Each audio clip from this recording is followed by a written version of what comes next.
Okay, hello everybody. Welcome. Welcome to Alaska Book Week. And I'd like to thank the Alaska Center for the Book for hosting this wonderful series of events. I'm Martha Amore, a local Anchorage-based fiction writer and a professor in the Department of Writing at the University of Alaska Anchorage. Today, I'm interviewing one of my very favorite Alaskan authors, Rich Chiappone. And thanks, Rich, for agreeing to do this. I'm really interested, especially in hearing what Rich has to say about the novel writing process, because I'd always known Rich, and I've known him a long time, always known Rich as a short story writer and an essay writer. But he has just published his first published novel. I'm not sure if he's got some other manuscripts in his computer or not. Okay, so Rich Chiappone is the author of 3 collections of short fiction and essays. His writing has appeared in Alaska Magazine, Playboy, The Sun, Gray's Sporting Journal, and Sporting Classics. In literary journals, including Catamaran Literary Review, Crescent Review, Fiction Southeast, Missouri Review, South Dakota Review, and Zizia. Did I say that right? Never sure if Ziziva, yeah, all right. I've seen it a lot and I'm never sure how to pronounce it. Now I know. He has taught at the University of Alaska Anchorage since 1995 and served as an associate editor at Alaska Quarterly Review for more than a dozen years. His work has been featured on the BBC Radio 3 literary show called The Verb. And his story Raccoon was made into a short film and featured at international film festivals. He is a 2-time winner of the Robert Traver Award. In 2021, Chiappone won an Alaska State Council on the Arts Literary Award and grant. His novel, The Hunger of Crows, was published by Crooked Lane Books and distributed by Penguin Random in November of 2021. Until recently, Rich taught in the Master of Fine Arts writing program at the University of Alaska Anchorage, which unfortunately just closed up shop. A 40-year Alaskan. He lives with his wife. Right. You'll go with that, right? Yeah. He lives with his wife in Homer, where he was an organizer of the Kachemak Bay Writers Conference for 18 years. So I've got a list of questions that I'm really interested in asking Rich, but as I told him, this is pretty free-form interview, so whatever, if there's a question that turns into more of a conversation or a long monologue, go for it. So the first question I have for Rich is, Hunger of Crows is your first published novel. But have you worked on other novel-length manuscripts before? Yeah, that's a good question. Thank you for doing this, Martha. Yeah, oddly enough, I never really wanted to write a novel. It hasn't been my burning desire. I always wanted to publish stories in magazines, and I was able to do that for many years, and that's been very satisfying. But I did write a novel years ago. I started out as a short story in the 90s. I remember when I was a grad student, and so it would have been about 1992. I wrote a story about a little boy living in Niagara Falls, where I grew up, and his father goes to jail because there is a fire in an apartment building that his father owns, and there was some violations in the building code or something, and the little boy, in an attempt to redeem the family name, tries to go over Niagara Falls in a barrel to get famous, to make his name in the paper, put his name in the papers in a positive way for a change, because it's been all summer of bad news with the family name involved with this crime. And so it was a crazy story like that. And so that was 1992. Well, over the years since then, what is that, 30 years, I kept working on that story, kept thinking that there was more and more and more, until it became a novel. And I showed it to an agent I know, and his people actually worked on it with me for a couple of years. And then they declined. They said, nah, it's not quite right yet. So they didn't want to represent it. And I put it aside, and they took it out again. I put it aside, took it. And so that one's been on the back burner for 30 years, basically. And only recently, I think I finally gave up on it. So I think that one is finally, I finally going to put that away forever. So that's another novel. And then Is 30 years the mark? If it's not going in 30 years, then there it probably goes. not, no. I could give it another 30 years, I guess. I'm only 40, as you said. Yeah, that's right. Keep going. Right. I got lots of time, obviously.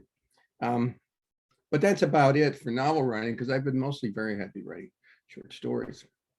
Although the reason I ended up writing The Hunger of Crows is because after 20 or 30 years of writing short stories, I felt somewhat obliged, at least feeling that there's an expectation that a mature writer would someday quit screwing around and write a novel, So I felt that there was a need to write a novel. That was part of the reason I wrote it.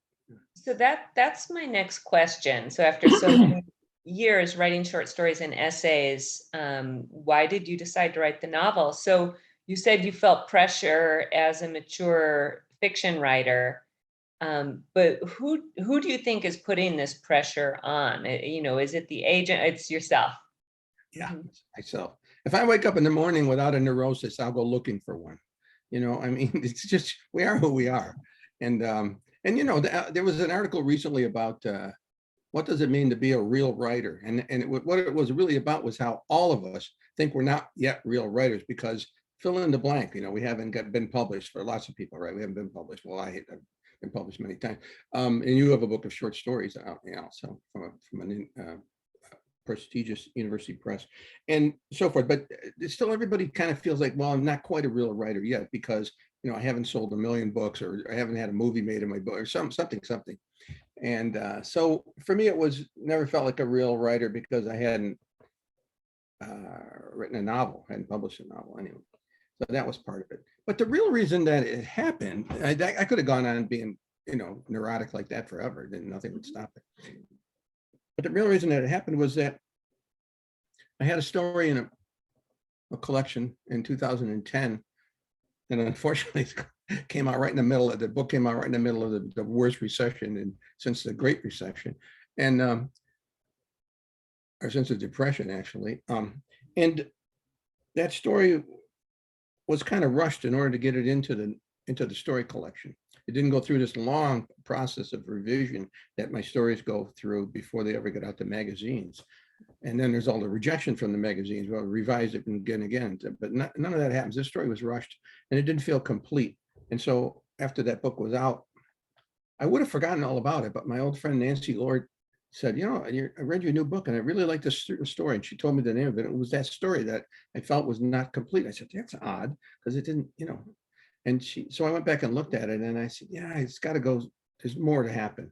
And if you, I know, are familiar, and I don't know how many of your listeners here will be know, but The Hunger of Crows is in part about a woman who's hiding in Homer, Alaska from some dangerous characters. And one important part of the novel is she goes out in a skiff at night off the Homer Spit and gets into really rough water all by herself in the boat, and apparently drowns. And that's what the story was. It was a story about a woman who apparently drowns, and there was another character in the story, different point of view, a man, a local Homer man, who's getting divorced, and he's lonely, and he's out on his boat, a big boat, anchored up in the islands to stay out of this storm.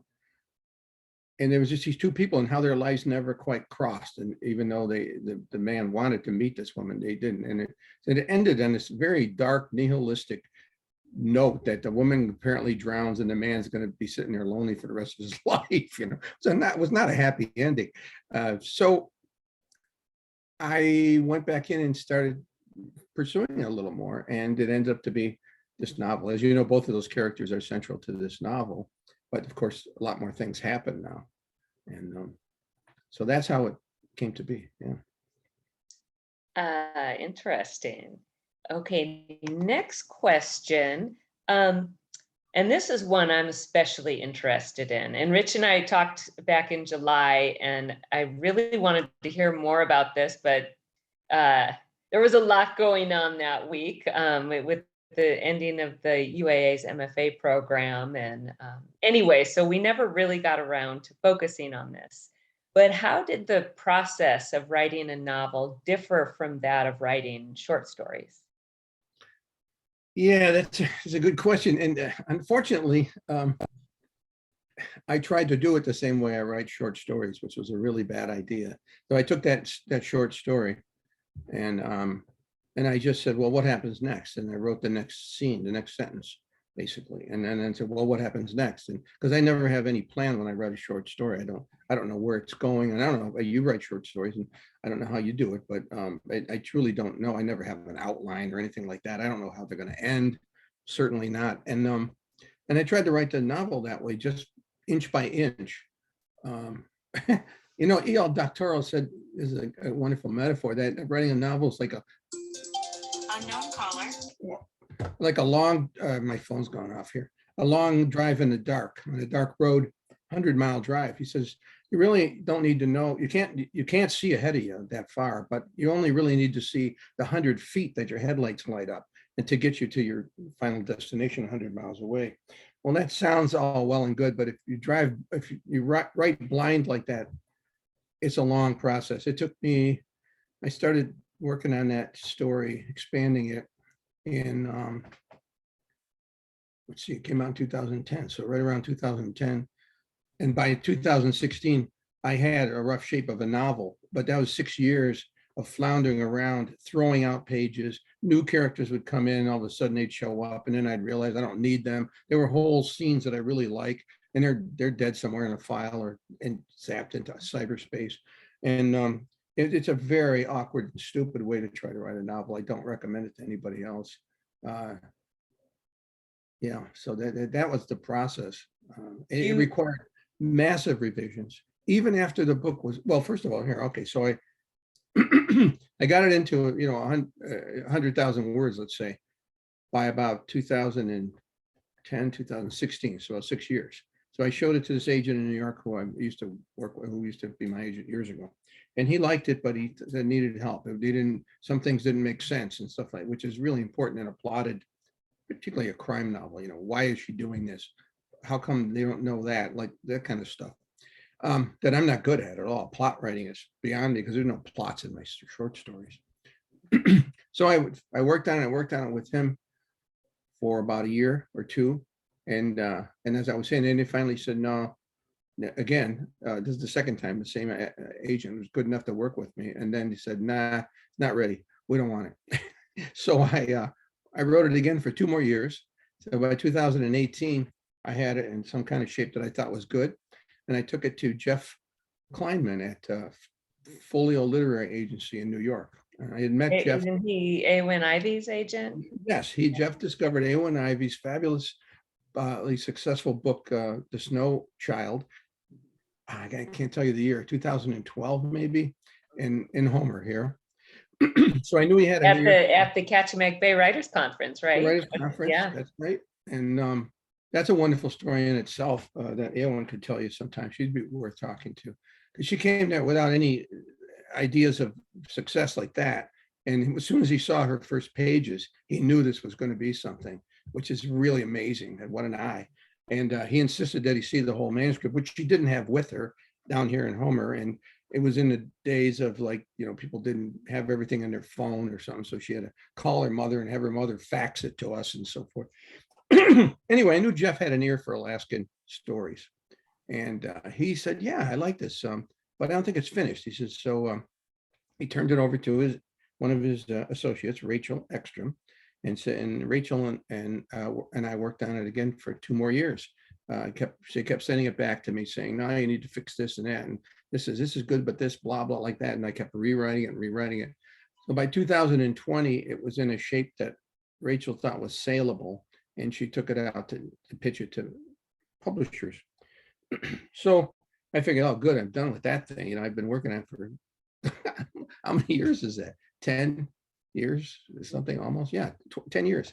So it went and we got a contract and it was sold. And then the publisher sent me their edits. And that was 11 single space pages of complaints, basically, notes, they call them. Notes is a euphemism in the business of Mhm. Hollywood or in publishing. We'll give you notes, which means these are things you have to change. It was so, there was so much of it that I said to my wife, I think they're rejecting me. And then it dawned on me that they had already paid me. They weren't rejecting the manuscript. They just wanted all these changes. And they only gave me a month or two to do that. And so I did a massive revision. What is now the first page of the book, what had been the first page of the book when they got it, is now on page 60. So I put 59 pages in ahead of that to get the story going in the right direction. I had to, and all that material Wait, was. did you have to write those 60 pages fresh, or did you just rearrange text that It was was there? rearranged. Most of that material was in the text in flashbacks and the sides and exposition, interior monologues and things like that. But I tried to straighten it out to make it a more commercial novel. It was more scrambled and I don't know what the word, artistic, literary or something. And so they fixed it. So they wanted me to fix so it would be more commercial, plotted. And so that was a massive amount of revision there. That's how stupid that method is of writing like that. Someone with an outline would have had that timeline in shape. I saw Joanne Mapson one time, a wonderful writer and teacher from our program in MFA Pro years ago, put a timeline on a drawing board, on a chalkboard at the university, showing how to lay out a novel. And it was wonderful. And I keep telling myself I'm going to do that, but never seem to get around to it. Well, so that's my question. I mean, I hear what you're saying about writing blindly, or near blindly anyway, when you're writing a short story. You're really kind of tapping into your unconscious and you're kind of letting that go, right? And I feel like in poetry and in short story writing, many people do that. I'm certainly one of them. Do you think you could write on a timeline? Like, do you think you're capable of just like consciously making up this bones of a novel and writing down what happens when in the scenes and putting it in order and then doing the work of filling in the details? Like, do you think you're capable of I that? keep telling myself I am, but it doesn't seem to happen. It's like, I've never taken good advice in my life. Why would I start now? Mhm. I'm writing another novel now and I'm doing the same thing again. I'm just writing mostly blindly, taking another short story and stretching it out and adding characters and adding on. And I have to keep going back and changing things up front that make sense or what suddenly, because all of a sudden I'll say, oh, well, maybe this could happen now. Well, yeah, it can, it's fine. But now you're going to have to go back and change something on page 15 when you're on page 85, And so it's just back and forth, back and forth, back and forth. Right. A more confident writer and real good writers say you just write all the way to the end. It doesn't matter if it doesn't make sense. Then you go back and fix all that stuff, but get the whole story down first. I've never been able to do that either. I'm constantly going back to the first page and changing something to make sense later. So it's a terrible, stupid method. And I hope I'm a reverse barometer for other newer writers out there, because this is a really dumb way to do things. But luckily, I'm not trying to make a living at it. So it may take me another 10 years. I'll be 50. Well, and I really don't think you're alone. I think most of the writers who I know, and many of them are short story writers, but they're not plotters, and they're not people who can just sit and, like, for example, think of a character and like all their likes and dislikes and write out a sketch and then have that person be known and then write them into the story. I mean, I don't know. I wouldn't necessarily say writing blindly or near blindly is a stupid way to go about it. It's like not the most timely way to go about it, right? You But can do that for 15 or 20 pages, but for 350 pages, that gets really awkward, and that's not a good way to write a novel. I don't think. I'm sure there are some people who can do that. Michael Ondaatje was here in Anchorage once years ago when the English Patient was a big hit. Yeah, and he talked about writing like that. He said he wrote The English Patient by just writing on a yellow pad and he'd write a scene. There was a man rowing a boat, and this and that happens. Then he put it away. And the next day he would write, there's a woman in a spice market, and she's buying this and that. And then next day he would write, there's a guard at a prison cell walking back and forth thinking, and he would write until he had piles of those things. And then he started laying them out and saying, oh, this could be, that man could be this man, and this, and he created The English Patient, which is a very nonlinear novel. It's all scrambled, but it's beautiful. But man, you have to be a far greater writer than I am to pull that off. I'm telling you. Yeah. Well, and to be allowed to, right? I mean, sometimes I wonder with publishing if, like you said, they wanted you to put your story in a linear fashion, which is easier for a reader to digest. I love The English Patient, but it's not like an easy page turner kind of, it's like you do have to work at it. Yeah, my local book group, book club kind of group, is now reading The Sound and the Fury, Faulkner's famous novel, which I had read at UAA years ago when I was a student, and I didn't like it then, and I'm not liking it a lot more now because that's extremely complicated. Stream of consciousness, changes in points of view, changes in time, shifts all over the place, very difficult. And somebody had said, half jokingly, could he have gotten this published today? And said, well, he was Faulkner, he could do anything. But an unknown writer, yeah, you might find a really artistic publisher somewhere. But my publisher, the one that my book went to, was a commercial publisher, crime. They publish crime novels, and so I didn't begrudge them the fact that they wanted me to make it straight. They told me how to write a good crime novel, and I learned a lot about that from them, and I appreciate that. And that's the way a commercial novel usually works. It is not meant to be a highly artistic, avant-garde literary novel, not at all. And I remember in July you were telling me that you really that's what you wanted to write. Yeah.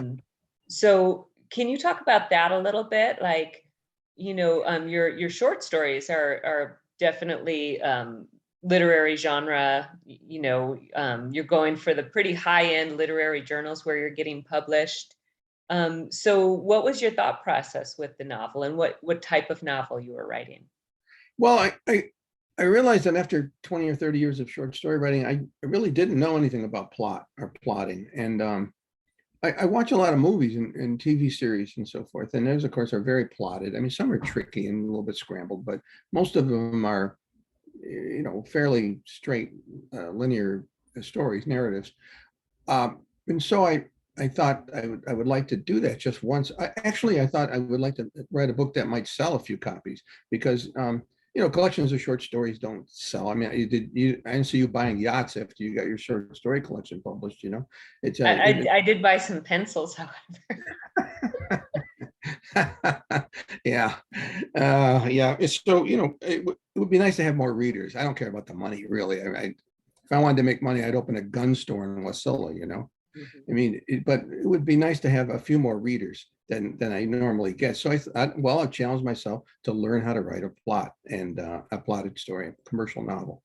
And that's what I attempted to do. And I had to read a bunch because I don't normally read those. So I read some Lee Child and some Tana French, and other crime writers, which again, I just haven't gotten around to reading those most of the time.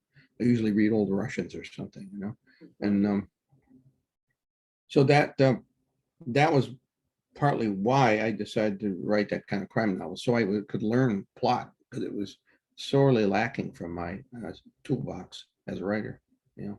Nice. So one thing I noticed about your novel that's very similar to your short stories is you have great characters. They're really engaging characters. They're multidimensional. You don't have these flat characters, which sometimes does happen in different types of genres, where it's kind of more about plot and less about the character. But your novel is still very character driven. And how do you create your characters? So you could think about the novel, or if you want, you could think about the short story process as well. But how do you come up with them and really bring them to life on the page? Well, in the novel, I had two of the characters already left over from that short story. Those are the ones I built it around. And then I had to add the character in the novel named Cosmo D'Angelo, who is a very important character in the story, didn't exist at all for probably the first 6 months of writing the novel. And then I had to find a reason for Carla to be hiding out in Homer. So I said, well, why would a woman be hiding? Because of some man, obviously. There's a lot of bad men out there, let's face it. So I said, okay, but who is the guy? And at first I thought I would write a thriller that would have just a psycho killer. I thought he would be just some maniac who for some reason is out to get this poor woman. But then as I started the character, he ends up with, he has a daughter who's very ill, terminal illness. He has second thoughts about his career as a soldier of fortune for a military contracting agency. Questions about loyalty to his fellow soldiers and loyalty to his boss and all kinds of interior problems. And yeah, I can do neuroses. I can do that really well. And, so he ends up to be a very complex character. Carla also is not just some woman on the run. She's got issues with her own aging, concerns about losing her looks, etc., and all that. Big bad troubles with her mother, longtime acrimonious relationship with her mother, with Carla's mother. So the characters all have these things. The carpenter who looks like a simple guy from Homer has complex issues about his own worth and whether or not he has lived up to his potential and so forth. So I was lucky that this publisher would let me do that, because many of the other books that they publish, and they publish a lot of crime books, six or seven a month come out from Crooked Lane, and many of them don't have that kind of complex character development. They're not that that's not detracting from. I don't mean that. It's just a different kind of book. They're all adventure, all action, and you know, those can be very entertaining, which is an important discussion to have too. George Saunders recently on his website had a nice discussion called "The Artistic versus the I think it was Art versus Commerce," but it was about your writing, and he said you have to ask yourself, how artistic are you willing to be? Are you willing to write a book that no one can understand, like James Joyce? And then James Joyce, I think, had to self-publish Finnegan's Wake, and or do you want to, you know, sell gazillions of books like some other writer, James Patterson, and the two James. And if you want to write that kind of book, then you can't get all that artistic. It's got to go bam, bam, bam, bam, bam, one thing after another. So we all have to decide. And I was lucky to get somewhere in the middle there and have what they pitch it as a literary thriller, meaning that there are characters who have more on their mind than just dodging the next bullet. You know, what do we really know about James Bond after 60 or 70 years of Bond novels? Not much. Not until the recent Daniel Craig performance with Casino Royale in the past 10 years does he have an inner life. Mostly he's just duty to the queen and staying one step ahead of Blofeld or one of the bad guys, you know. So yeah. And getting STDs from all the spies, right? Yeah. Yeah. That'd be a good one. A cautionary tale.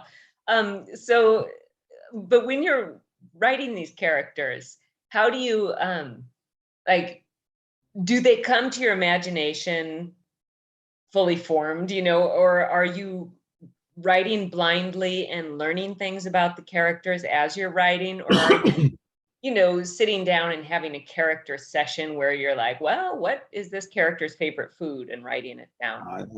That's all pops up there. D'Angelo turned out to be a foodie in the novel, right? Here's this assassin who's an incredible cook and a foodie, and I didn't see that come. I don't know, you know, that's just taken a little bit from my own life because I'm making Chiappone today. It's a very elaborate dish. I just went down to the dock and to the seafood co-op and got mussels or clams, and I got mussels and squid and all this. So that's, you know, you just put that stuff in. I say write what you wonder about and then use what you know, and so, and sometimes you don't know anything. I'll give you an example. I had this story, one of my short stories that I've always liked. It was in the Sun. It was very successful. It was about a woman and a man who were long time married, and they're fighting and not getting along. And it was based on a hilarious conversation that happened in our house here, my wife and I had dinner with friends. We had them over for dinner. And my friends, an older couple like us, who've been married for 30 years, got talking about how they fight when they argue. They're both very A-type personalities. One's a sea captain and one's an old school teacher. So that's like, they're both used to being in charge. And they talking, and we got to laughing about it. And the woman, I'll call her Mary, for that's not her name, but she said, I end up screaming at Ed, you know, you like that. And I don't want to say bad words on his recording here, but and he'll say it back to her. No, you F you, no, F you. And so she said, we lost the thread of the argument. We don't know what we're arguing about anymore. We're just screaming bad words at each other. So we're laughing about that. And nothing happened. And then the next day I was sit down to write, and I was still laughing to myself about it. And I wrote the first line of a story in a woman's voice. I'd never written a female narrator before. And it's basically a woman saying, my husband has only 3 words for me now. It's like, go yourself, and that was I changed it a little, but as artistic license. And that was all I had, the opening line of the story. And then I had to think, well, why is he so mad at her? And nothing to do with my friends whatsoever. This is just why would a person be mad at another person? Why would a husband be mad at a wife? I'm thinking, okay, so maybe she had an affair. So now I give this woman an infidelity, which I didn't know going in. And then, but who? Oh, it's some guy from her yoga class. I didn't know she took yoga classes until I wrote that sentence. And it goes on like that. Anyhow, the story's going on it takes me weeks to write a story. And one day Lynn came home from work, my wife, and said, you won't believe what happened. She just heard this at the school where she works. She says, so-and-so and so-and-so, 2 women we know, kind of not quite our age, but late middle age, professional people. I think one was a nurse and the other one was other kind of professional. Got into a big fist fight at a hockey game on the ice. They're both playing a women's hockey league, which I didn't know existed. And so suddenly my main character now is going to play hockey. And I didn't know my main character played hockey. And that's part of the story. And like that, you just sit there and you become a magnet for everything that could possibly go into your story. Oh, while I was writing that story, I had a wallpapering business, commercial business, and we were remodeling the Millennium.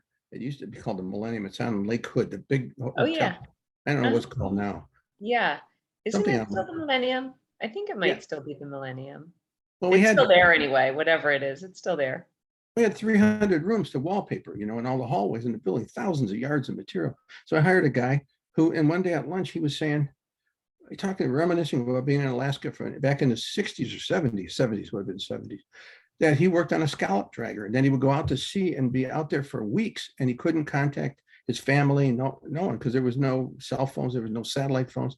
And I thought, so that's what's wrong in this marriage. The guy goes out to sea all the time. And I gave the guy a scallop dragger as a boat, and I didn't know that was in the story either. And you just keep doing that until you got your story is full of everything you can cram into it that makes sense. And that's pretty much the way I write all my stories. I don't know what's going to happen next till I get a new idea. I don't know. Interesting. So you said something about writing for the first time you wrote from a woman's point of view, a woman narrator. And I know especially in the last 10 years, I've heard more people talk about ethics in writing, and writing from first person or even from like third person limited, whoever you're really getting into the head of, that there's now people are talking about ethics around that, even in fiction, right? So I've always understood the ethics in nonfiction, because you can't misrepresent who you are. But it's been interesting for me to listen to people talk about this issue in fiction, because I'm like, isn't it all made up stories though? But Brendan Jones was telling me, so he wrote The Alaskan Laundry. You probably met Brendan. I read that book, yes. He's a Southeast writer. Sitka. When he was a Stanford, what was it? A professor at Stanford. He was a Stegner Fellow. The Stegner Fellowship, right? And so he was teaching, and he was on a panel, and one of the other panelists said that it was unethical for a man to write from a woman's perspective, and he was saying, yeah, but it's fiction. Like I hadn't misrepresented myself as the author, but she thought that was unethical. So I'm just wondering what your view is on all this. And do you have personal ethics? Do you have like kind of do's and don'ts when it comes to writing fiction? Some, whether it's secrets you wouldn't spill, or people maybe you wouldn't write about or try to get in the brains of. What do you think? Yeah, those are considerations, although I agree with you that if anyone picks up a book of fiction and expects anything but fiction, they're idiots. Not to put too fine a point on it. It's not being represented as an accurate information, as accurate information about people. And also characters in fictions, the kind of fiction I like, literary fiction, are not intended to represent groups of people. So a woman in a fiction does not mean all women. It does not represent all women. It's just that woman. I don't think you can mandate what creative people can create. I mean, it's an artistic, imaginative thing. It's make believe, as you said. So, but I do know that it can be hurtful. So you have to be careful how you do it. I think that a smart reader would look at that story written and spoken in a woman's voice. That's the only one I've ever done. It's a female narrator. I have other female point of view characters in third person. I think that anyone who looks at that is going to hear me, that this is me, the things that woman does. She goes to the hockey game drunk and gets in a fight. And, because she's mad at her husband and she can't really strike out at her husband. And so this is something that anyone might do. I don't sit down and say, what would a woman do in this scene in Carla in the novel? What would a person do? What might a person do? Because that's what fiction's about. What might be. What would a person do if he woke up and discovered he was an enormous cockroach? Well, he might do what Gregor Samsa does, or he might do something else. And same with a woman. And also, I think that it's narrow-minded to think that there's one way that women behave and there's one way that men behave. There's one way that white people behave and there's one way that black people behave, and that you can't possibly know. Well, you never can know another person. I can't know what my own brother does or thinks, really. I'm not in his consciousness. But that's what art attempts to do. It attempts to create empathy by imagining what it's like to be another person. So I'm imagining what it's like to be this woman who is worried about losing her looks and getting old. And I think a lot of people worry about getting old. And, You're only 40. Come on. 40. Geez, that was great. I'm glad we did this interview. I cut a lot of years off my life. Gee whiz, that's awesome. And I think that human beings have more in common. Men and women have more in common than separates them. Those are cultural things that separate us. When girls are raised this way and boys are raised that way. And yeah, I do think there's some innate stuff. We got a friend with a little grandson who loves trucks. He's like one, how can he know what a truck is? And he goes right to him. He doesn't run over to the dolls. But so there may be some innate stuff in there. But writers are writing about universals too. We're trying to hit notes that seem real in a universal way, that hopefully Carla's behavior looks like what any sane person would do, given the things that are pressuring her. And that woman in that story, similarly, given the fact that her husband goes out to sea for weeks at a time and she's lonely, her kids are gone off to college, and she's been doing this for decades, raising 20 years raising kids alone while he's out to sea, and he's still going out to sea, even though now they have money and maybe he doesn't need to so much. And it occurs to her at some point in the novel, she says, it's a climate change story too, because it's about this warming and that the seas are rising, she says, and they're coming. The seas that my husband loves more than he loves me is coming to take away the land. And so her feelings are hurt. It's a sad story about loneliness in the long run. I started with that antic, crazy line, go yourself, and it turned into be a really sad story. And I thought it was going to be a crazy, wacky comedy of some kind. Okay. Am I not entitled to imagine what somebody else might feel?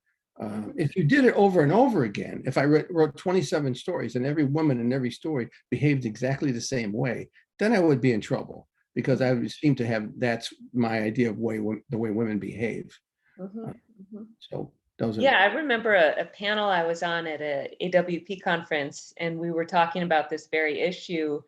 And one of the other panelists was saying, well, she did, she made her uncomfortable, like if a white author was writing from, she was East Indian American, and she said, um, it, she didn't love it, when people did that. And then I asked her, well, do you think it's unethical for a writer to do so? Like if for whatever reason their imagination is writing from a perspective. And she said no. She said her problem was more if a publishing company, instead of seeking out writers who are East Indian, for example, and writing about that experience, are seeking out white authors writing about that. To her, it was more a publishing issue, and so it was interesting. And I also just thought of this was, gosh, back in the '80s. This interview took place, and I just watched it with Toni Morrison, and it was the New York Times was interviewing her, and the writer asked Toni Morrison, although this was filmed, when are you going to start writing about white people? And Toni Morrison said, "Well, I have written about white people," and she said, "No, I mean in a significant way." And Toni Morrison said, you don't even hear how racist that question is, do you? That, that you're basically telling me, how I've written is not significant. And you're also pushing me to write about a community I don't, I'm writing about my Black experience, my Black community. So it's just interesting to see how the times change, and how there are these considerations. And I love talking about it, and it could be hard to talk about, in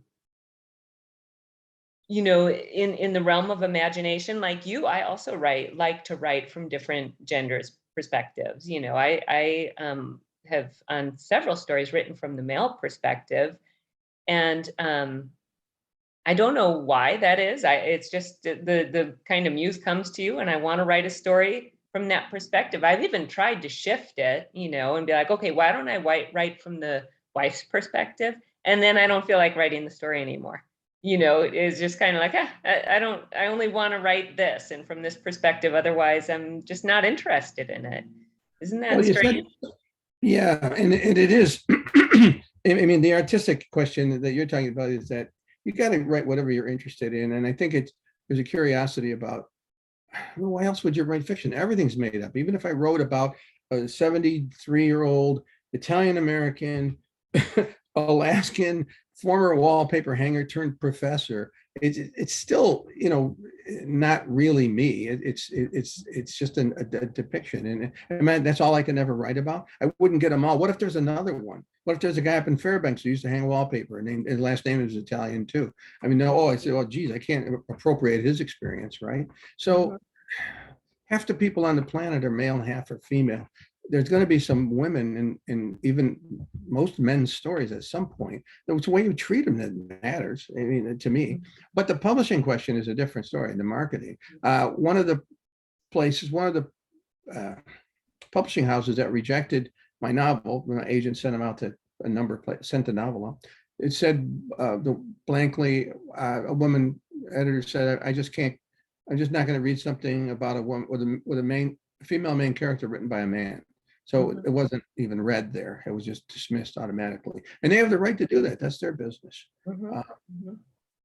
One of the reasons I put down that novel I told you about, the Niagara Falls novel, the kind of autobiographical now about a real event, a fire that happened there, is that it involves Black American people. And I'm not sure I can do that now. I don't mean not be allowed to. I don't mean, I don't think I do it well enough, I guess, is the thing now, because it's a 1950s view of Black people. The story takes place in 1959 or something like that.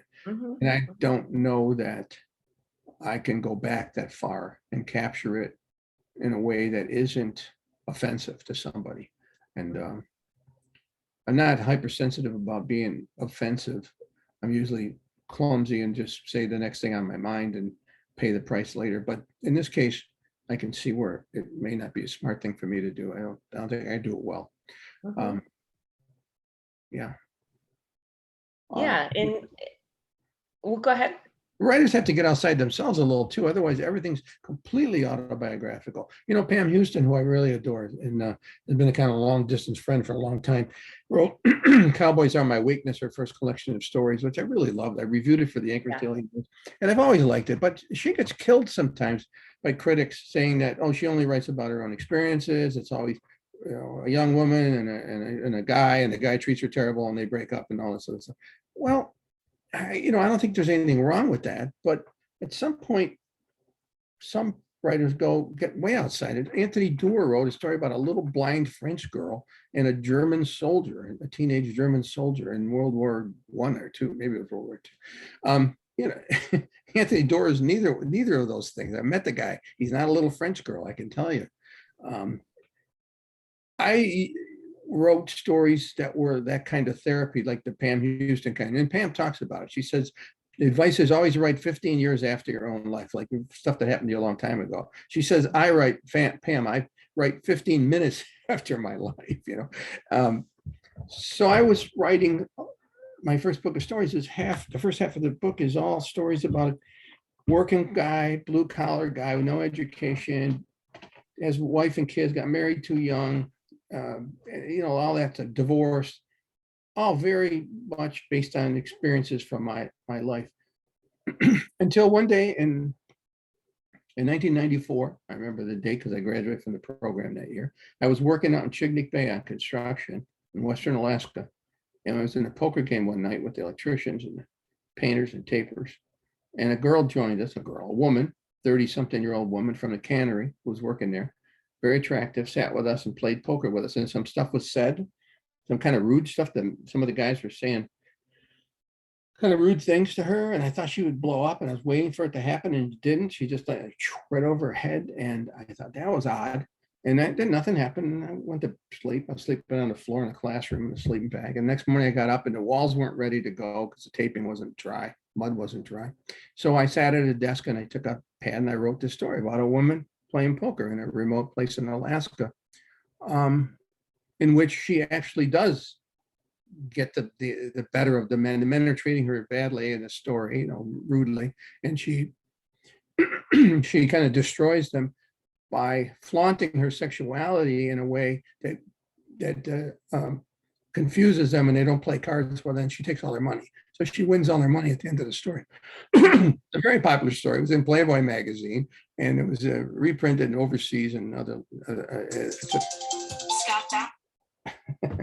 That phone. Sorry about that.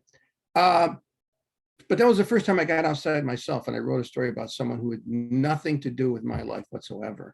And that really freed me up. And then the rest of that book is a story written from the point of view of a Mexican fishing guide. I spent some time fishing in Mexico with guides, so I know their life a little bit, but I've never been a guide or a Mexican person. And, to me, I find a kind of a racist assumption when you say, you can't write a Black person, or you can't write a brown person or a Mexican person or an Asian person. That's almost a way of presuming that they are all some way that I'm not, and they are not all some way. They're all different. Everyone's different. I think it undermines the individuality of human beings, and I believe in that. I have to. Every character is an individual. Are there secrets you have learned about people in real life that where you feel it's unethical to put that in print, even though you know what and you do have the right to write impressions and you're changing names and all that, but I promise I will never know what I know about you, Martha. I hope that all rumors, all rumors, Rich. The rumors, right? No, that's absolutely right. I will change the characters dramatically so that they're not remotely, not similar at all. Like I said, I based that one story on something that our friends told us, but the character that I wrote is nothing at all like our friends. I mean, nothing. I mean, not even our friend doesn't never play hockey to begin with. I'll tell you that. And so I do change the characters wildly as much as I can. And you do have to worry about stereotypes. You don't want every Mexican person in your stories to be a cleaning lady or something, have some white cleaning ladies too. They're out there. Have you ever read Manual for Cleaning Women by Rich Yes. Chiappone? Oh man, Yeah. that is a great, That's a great collection. Yeah. yeah. So I want to make one more comment before we move on to our final question. So like you, I do have some ethics. If I'm hearing things from real people, I'll check with them if it's like something really juicy I want to include in a story. And I was talking to a fisherman once. He told me all kinds of great stories, And then I said, well, are any of these stories like kind of off limits if I were going to write about it? Is there anything you wouldn't want me to write? And he told me, oh, this one, I'd prefer you not, and it wasn't a real racy story or anything like that. It was just something really close to his heart, I'm like, okay, I won't. And I didn't. But ever since then, I've been wanting to just write that one story, because somehow in like being disallowed to write it made me want to write it all. Yeah. I've even considered going back to him and being like, please, can I just write that one story? So good, I have to have it. Yeah. Exactly. Okay, so the last question we have time for here is about your writing routine. What is your writing routine? Is there anything you would change about it? Any advice about writing routines you might give an aspiring novelist or short story writer? Yeah, my advice is figure out what yours is and don't try to model it after anyone else's. There are the people who get up every morning and write, whether they know whether they work, whether they have something to say or not. And there are people who just feel that if you get there and you start typing and you write, there are people who write pages. Ed Allen, a wonderful writer, who's a teacher in the writing program here in Alaska, writes what do you call it, free writes for pages some days until he gets into the groove of writing. I can't do that for 3 minutes. I'll go back and start fixing stuff, immediately revising. So, whatever your method is yours, and just tell yourself it's okay. For me, I'm either on or off, but I'm like that with everything. When I'm cooking, I'm cooking. When I'm fishing, I'm fishing. When I'm writing, I'm writing. And if I'm in a story, I'll get up every morning at 5 or 6 in the morning and sit and write while the house is really quiet, and write. And then weeks will go by when I won't write a word. It used to scare me that I'm never going to get back to it, but I don't worry about it anymore. And I'm at an age where I'm not going to either fail miserably. I already have several books, and I'm not going to succeed wildly at this age. So I have nothing to win or lose here. I just write now for the sheer fun of it. And as long as I'm interested in a story, I'll keep writing, and I'm interested in the characters.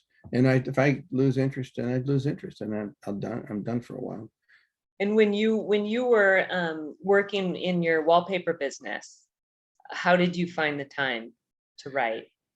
Miraculously, so I went back to college in 1986 at UAA and started taking classes with Ron Spatz and writing workshops. I was there for 8 years. I graduated in 94 with the MFA, but I had to get a bachelor's degree first because I had flunked out. So I was going to full-time college basically at night and running a business and working at the Alaska Quarterly Review, reading manuscripts for the magazine, and writing and publishing. And I published my first story in 91. I was still an undergraduate.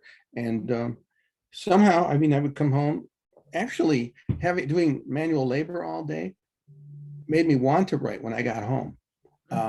If I spend a day now writing, by 5 o'clock, I don't want to look at the keyboard any longer, or I can't write late into the evening now because I'm sick of it.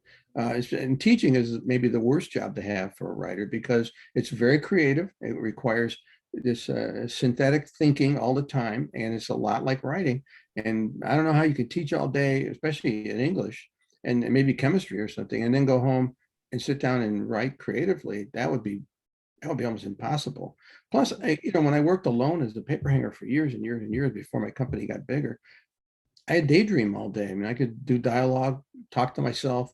It was a no-brainer job. You could do it. You could teach a hamster to hang wallpaper, And so I didn't really have to think about it. But you have to think about teaching. You can't coast like that when you're teaching, or being a lawyer, or all those things. And yet those people do it. But I used to come home and write late into, we lived in a little duplex in Muldoon, and I had a closet that we weren't using in a spare room. And it was inside the little closet. You open the bifold doors, and I had a desktop in there, and I would get in there and write till 1, 2 o'clock in the morning before getting up and going to hang wallpaper again. If I'm enthused, I write, and so, yeah, that's, if I'm not, I won't write. I can't force myself to sit and just write. That's beyond me. Well, before we go, I just wanted to see if there is anything you'd like to share. I don't know if you have any upcoming talks you're giving around Homer or Anchorage, or Alaska, and if you wanted to share your website or any information about the book. Yeah. Well, my website is just it's Chiappone. You gotta know how to spell that. CHIAPPONE .US homepage or something. Let me put it in the chat, because this will show up. Chiappone.us. Yeah, it should take you to the web page, or Okay. I can send you that link. Okay. Yeah, and the only thing I have public coming up is in September. On September 23rd, Tom Kazaya, my old friend here from Homer, and I will be doing our dog and pony show together again at the Homer Library. Last year, we did a discussion about the differences in writing about Alaska from the standpoint of a nonfiction journalist, historian like Tom, and from a fiction writer like me. And we talked about the challenges and the joys of each of those two genres. And we're going to continue that discussion on Friday the 23rd here in Homer. It's a very literary week here in Homer. On Wednesday, I think Jeremy Pataki and Ray Ball, I think, and a few others are doing a poetry reading at the library. On Thursday of that week, Luis Uria is going to be do a public speech event at the Homer Community College, Catchment Bay campus college. And on Friday, Kazaya and I are going to talk at the library. So you want to get in your RV and come down here for a whole week of literary stuff. That's the time to do it, the end of September. Oh, that sounds like a good time. Okay, well, thank you so much, Rich. And hopefully we'll see you, hopefully in Homer, right? Soon in September. Yeah, maybe. Okay. Hey, Martha, thanks for this opportunity. It's good talking to you. I just have to see how to pause my recording.